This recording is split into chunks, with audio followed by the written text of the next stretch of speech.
오늘의 본문 말씀은 예레미야 34장 8절부터 22절입니다. 시드기야 왕이 예루살렘에 있는 모든 백성과 한 가지로 하나님 앞에서 계약을 맺고 자유를 선포한 후에 여호와께로부터 말씀이 예레미야에게 임하니라. 그 계약은 사람마다 각기 히브리 남녀노비를 놓아 자유롭게 하고 그의 동족 유다인을 종으로 삼지 못하게 한 것이라.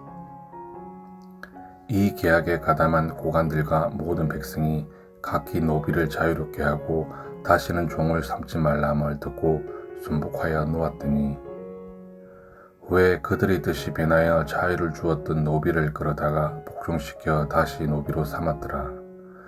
그러므로 여호와의 말씀이 여호와께로부터 예레미야에게 임하니라. 이르시되 이스라엘 하나님 여호와께서 이와 같이 말씀하시니라.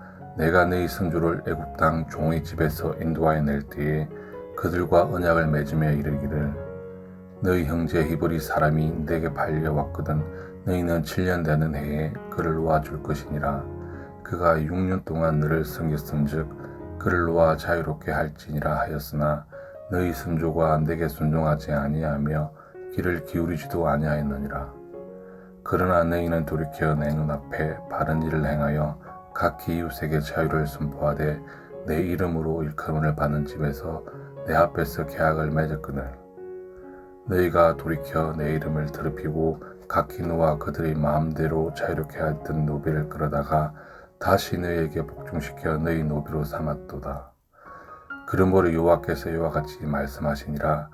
너희가 나에게 순종하지 아니하고 각기 형제와 이웃에게 자유를 선포한 것을 실행하지 아니하였은즉 내가 너희를 대적하여 칼과 전염병과 기근에게 자유를 주리라.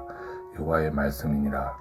내가 너희를 세계 여러 나라 가운데 흩어지게 할 것이며 송아지를 둘로 쪼개고 그 두 조각 사이로 지나매 내 앞에 언약을 맺었으나 그 말을 실행하지 아니하여 내 계약을 어긴 그들을 곧 송아지 두 조각 사이로 지난 유다 고관들과 예루살렘 고관들과 내시들과 제사장들과 이 땅 모든 백성을 내가 그들의 원수의 손과 그들의 생명을 찾는 자의 손에 넘기리니 그들의 시체가 공중의 새와 땅의 짐승의 먹이가 될 것이며 또 내가 유다의 시드기야 왕과 그의 고관들을 그의 원수의 손과 그의 생명을 찾는 자의 손과 너희에게 떠나간 바벨론 왕의 군대의 손에 넘기리라.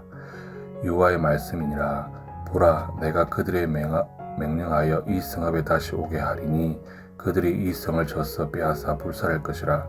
내가 유다의 성읍을 주민이 없어 처참한 황무지가 되게 하리라. 아멘. 레위기와 신명기서에서 하나님은 안식년과 희년에 관한 법도를 말씀하셨습니다. 관련된 여러 가지 규례 중에 중요한 것 한 가지는 같은 히브리인이라면 종과 노예라 할지라도 영원히 속박해서는 안 되며 7년마다 돌아오는 안식년이 되면 그들을 풀어주어야 한다는 것이었습니다. 하나님께서는 다양한 이유로 가난하여진 사람이 그 가난으로 인하여 누군가의 집에 종과 노예로 팔려갔다 하더라도 7년의 기간만 종으로 살면 이후에는 대가 없이 자유의 몸이 되는 제도를 마련하셨습니다. 가난 자체를 없앨 수는 없지만 그 가난이 영원히 대물림되는 현상을 방지하고 서로가 배려하고 존중하는 사회를 만들기 위한 하나님의 조치입니다. 모세 때의 하나님께서 이 규례를 이스라엘 백성들에게 주셨지만 백성들은 잘 지키지 않았습니다. 이 규례가 잘 지켜지지 않았던 이유 쉽게 생각해 볼 수 있죠. 주인들이 손해보고자 하지 않았기 때문입니다. 그러던 이스라엘이 갑자기 이 규례를 지킵니다. 시드기야 왕이 하나님과 언약을 맺되 히브리인 남녀노비를 자유롭게 하여 같은 유다인을 종으로 삼지 못하도록 조치를 취한 것입니다. 이것은 하나님을 기쁘시게 하는 행위였습니다. 그런데 11절에 보니 후에 그들의 뜻이 변하여 자유를 주었던 노비를 끌어다가 복종시켜 다시 노비로 삼았더라. 자유를 주고 나서 얼마간의 시간이 지나자 다시 노비들을 잡아들인 것입니다. 잡힌 사람들은 이전보다 더 억울하고 서러웠을 것입니다. 그러면 왜 이스라엘 사람들은 갑자기 하나님의 규례를 지켰다가 다시 마음을 돌렸을까요? 지금 이 바벨론이 쳐들어와 나라가 풍전등화의 위기에 빠졌습니다. 당장이라도 바벨론에 의해 나라가 망할 수도 있습니다. 그때 시드기야 왕과 백성들이 정신을 차렸던 겁니다. 그래서 창과 칼로 적군과 맞서 승리할 것이 아니라 하나님의 말씀에 순종함으로 이 위기를 극복하자고 생각했습니다. 그래서 안식년 규례를 지킵니다. 잘한 겁니다. 그런데 이들은 왜 다시 마음을 돌렸습니까? 이것은 예레미야서 37장 5절에 나오는 사건 때문인데요. 비록 몇 장 뒤에 나오는 사건이긴 하지만 시간상으로는 지금 일어나고 있는 사건입니다. 바로의 군대가 애굽에서 나오매 예루살렘을 에워쌌던 갈대아인이 그 소문을 듣고 예루살렘에서 떠났더라. 예루살렘을 포위하고 있던 바벨론 군대가 철수하였습니다. 애굽의 바로가 군사를 움직였다는 소문을 듣고 그들과 대치하기 위하여 예루살렘을 잠시 떠났던 것입니다. 이 위기가 끝난 듯 보입니다. 그러자 이스라엘은 어떻게 합니까? 다시금 종들을 잡아들입니다. 그들은 하나님의 말씀에 순종한 게 아니었습니다. 그저 위기를 벗어나기 위해 잔꾀를 부렸을 뿐입니다. 그리고 그 위기가 지나가자 다시금 자신들이 하고 싶은 대로의 삶을 살아갑니다.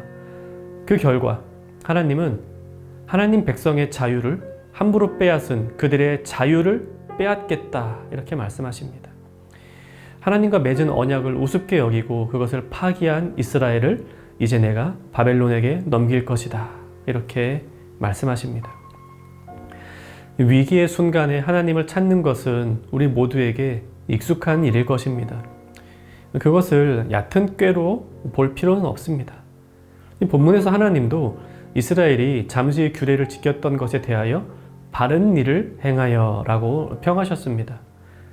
항상 하나님께 순종하면 얼마나 좋겠습니까마는 혹 그렇지 못하더라도 급한 일을 만났을 때 위기의 순간에 하나님을 찾는 것 그것도 좋은 일입니다. 문제는 그 이후입니다.